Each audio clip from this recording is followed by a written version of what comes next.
পয়গম্বরের উপর কোরআন নাযিল করা হয়েছে, কিন্তু আমার আল্লাহ নামাজ দান করেছেন এমন একটা দামি ইবাদত। আল্লাহ তাআলা পয়গম্বরকে দাওয়াত দিয়ে নিজের কাছে ডেকে নিয়েছেন। নিজের কাছে ডেকে নেওয়ার পর আমার আল্লাহ পয়গম্বরের উপর 50 ওয়াক্ত নামাজ নাযিল করলেন। আল্লাহর হাবিব 50 ওয়াক্ত নামাজ নিয়ে রওনা দিয়েছে।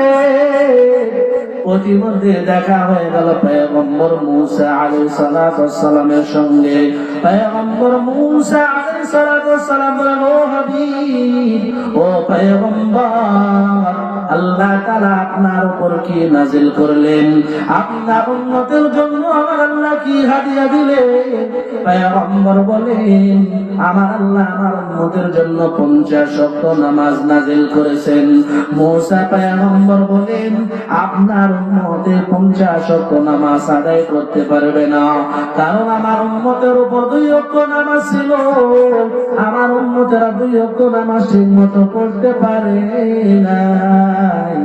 আপনার উম্মতেরা 50 ওয়াক্ত নামাজ পড়তে পারবে না।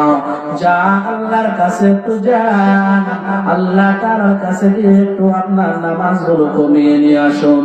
পয়গম্বর এবার আল্লাহর দরবারে রওনা দেন। আমার আল্লাহ পয়গম্বর থেকে 5 করে কমাইতে 45 ওয়াক্ত কমে গেল। এবার পয়গম্বর মূসা বলেন, ও হাবিব, আমার জান, আল্লাহর কাছে গিয়ে আবার একটু নামাজটা কমিয়ে নিয়ে আসুন। পয়গম্বর বলে, না না, আমার একটু লজ্জা লাগে, আমি আর আল্লাহর কাছে যেতে চাই না, আমি আল্লাহর কাছে যাব না, নামাজটা কমাইতে চাই না। আল্লাহ তাআলার পয়গম্বর যখন নামাজ না কমিয়ে যখন চলে আসে, আমার আল্লাহ পয়গম্বরকে সুসংবাদ দিয়ে দেন, ও হাবিব, আমি আল্লাহ আপনার উম্মতের জন্য 50 ওয়াক্ত নামাজ দিয়েছিলাম, আমি আল্লাহ কমাইতে 45 ওয়াক্ত কমিয়ে দিলাম।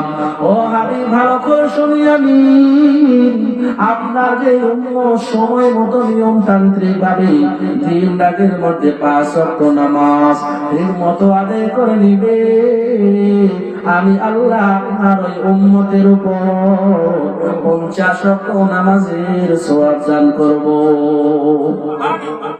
তো জোরে বলি ভাইজান সুবহানাল্লাহ। আল্লাহর পয়গম্বর বলেন, যারা একবার সুবহানাল্লাহ আলহামদুলিল্লাহ বলবে, আমার আল্লাহ আসমান জমিনের যত ফাঁকা জায়গা আছে, ওই বান্দার আমলনামায় এই ফাঁকা জায়গাটা সওয়াবে পরিণত ভরপুর করে দিবে।